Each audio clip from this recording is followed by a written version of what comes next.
Hi, I'm Joseph Noah. I'm a medical doctor and a biochemist, and I'm the author of Document X, Direct Evidence of God's Existence. Now we want to have a brief look at the concept of miracles. Now, how do we define a miracle? For our purposes, a miracle is defined as any event which implies a violation of the laws of nature. For example, if you could walk in the air, it would imply a miraculous event, because it would mean that you have defied the laws of gravity.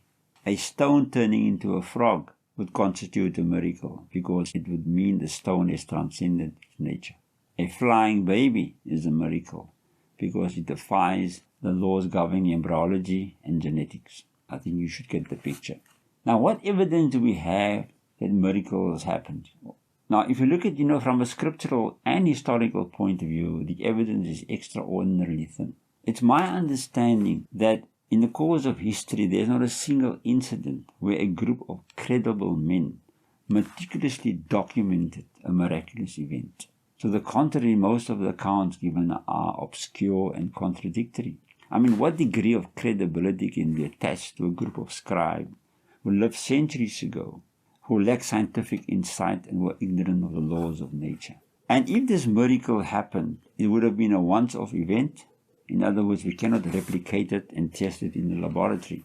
And there's no way we can assess the reliability and the trustworthiness of the scribes. What is curious is that the incidence of miraculous events have declined tremendously. In fact, spectacular events have become almost unknown.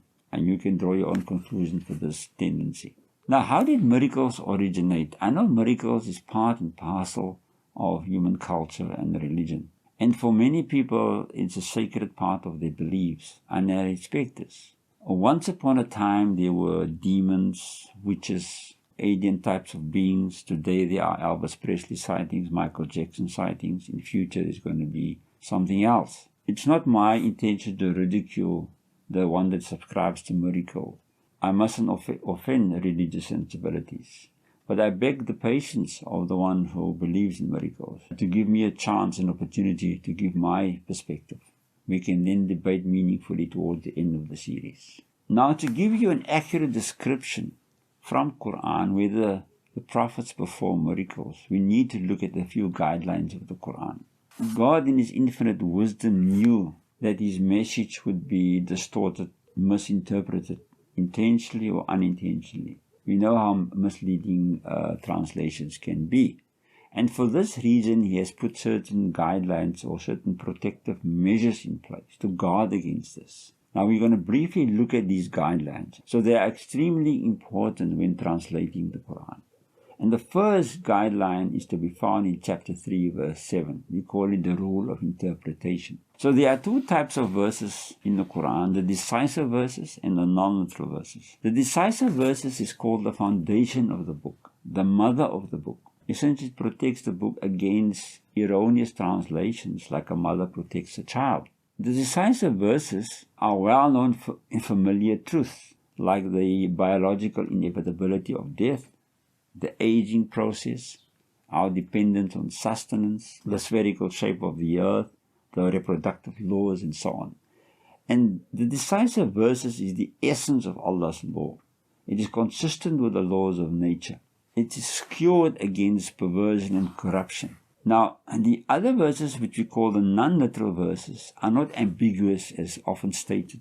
They are just as clear as the decisive verses. But it's important to translate them correctly.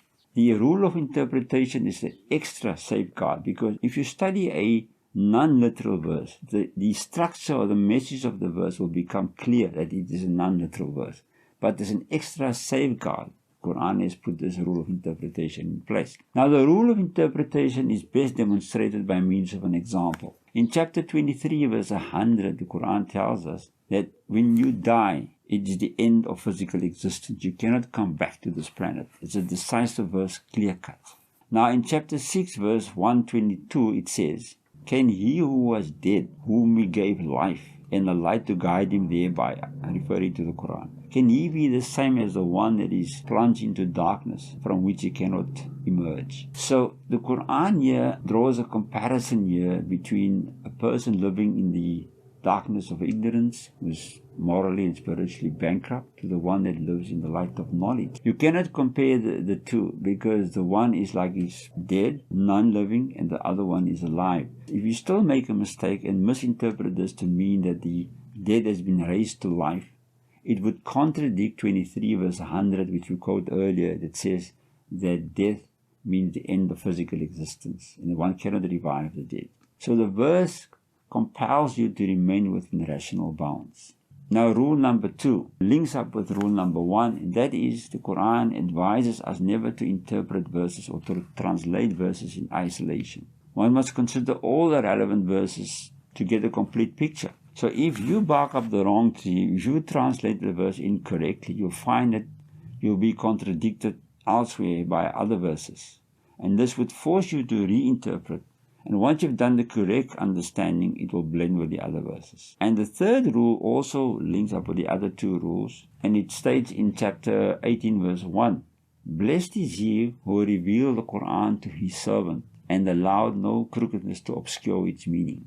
So the Quran has been constructed in such a manner that it does not allow manipulation. Of course, a person that is malicious can distort the message of the Quran, but applying the above rules, it will quickly expose his falsehood. And lastly, I just want to mention the reasons why the Quran was revealed in Arabic. First recipients of the Quran was an Arabic-speaking people. If you look at the Quranic language, the words have inexhaustible meanings, but yet they are precise. They are flexible, so they allow accommodation of new meanings as knowledge advances. And you also find that the Arabic language contains words which were non-existent at the time of the revelation of the Quran in other languages. For example, the term evolution, the term curved space-time, the description of electromagnetic waves, and so on. And the third reason why Quran was revealed in Arabic language is that it's based on a unique root system which guarantees authoritative and original meanings. And lastly, it is very difficult to doctor or massage the Arabic language.